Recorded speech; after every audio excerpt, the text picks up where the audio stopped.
Hi weavers, welcome back to my channel. Please నా ఛానల్ని ఎవరైనా సబ్స్క్రైబ్ చేసుకోకపోతే సబ్స్క్రైబ్ చేసుకోండి, బెల్ బటన్ని ప్రెస్ చేయండి, లైక్ షేర్ కామెంట్ చేయండి. లైక్ చేయడం మాత్రం మర్చిపోకండి. ప్రతి వీడియోలో చెప్తూనే ఉన్నాను కదా.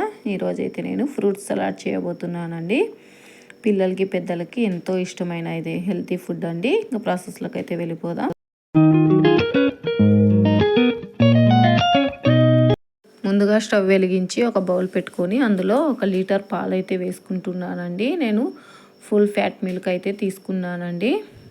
ఇంక ఇప్పుడైతే నేను బర్రెపాలే తీసుకున్నానండి, ప్యాకెట్ పాలు కాదు. కొన్ని అయితే గిన్నెలో తీసేసుకొని కస్టర్డ్ పౌడర్ అయితే వేసేసుకున్నానండి. కస్టర్డ్ పౌడర్ వేసేసుకొని మొత్తం మిక్స్ చేసుకున్నాను.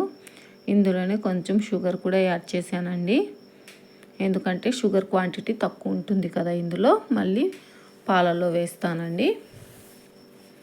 ఇంక ఇప్పుడైతే మన పాలు మరిగేంత వరకు వెయిట్ చేద్దామండి. కొంచెం కొంచెం బుడగలు అయితే వస్తున్నాయండి, ఇంకా పూర్తిగా అయితే పొంగిపోయాయి.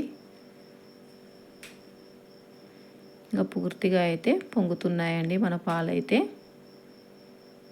ఇప్పుడైతే ఒక్కసారి అయితే కలిపేసి తర్వాత దీన్ని ఇంకొక 2 పొంగులు అయితే రానిద్దామండి. ఇంక ఇప్పుడు తర్వాత బాయిల్ అయ్యేటప్పుడే మనం కస్టర్డ్ మిల్క్ అనేది ఇందులో యాడ్ చేసేయాలండి. యాడ్ చేసేసి మొత్తం మిక్స్ చేసేయాలి.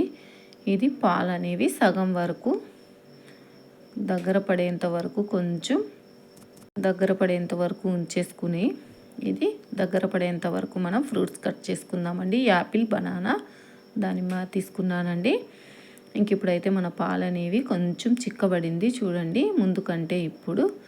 ఇంకా ఇప్పుడైతే ఇది చల్లార్చుకోవాలండి. ఫ్రిడ్జ్లో పెట్టేసుకొని చల్లారాక మన ఫ్రూట్స్ అనేవి ఇందులో వేసేసుకొని ఇప్పుడు మనం సర్వ్ చేసేసుకుంటే ఎంతో ఎమ్మీగా ఉండే ఫ్రూట్ సలాడ్ అనేది ఇంట్లోనే రెడీ అయిపోతుందండి. మీకు కూడా నచ్చితే వీడియో అనేది లైక్ చేయండి, కామెంట్ చేయండి.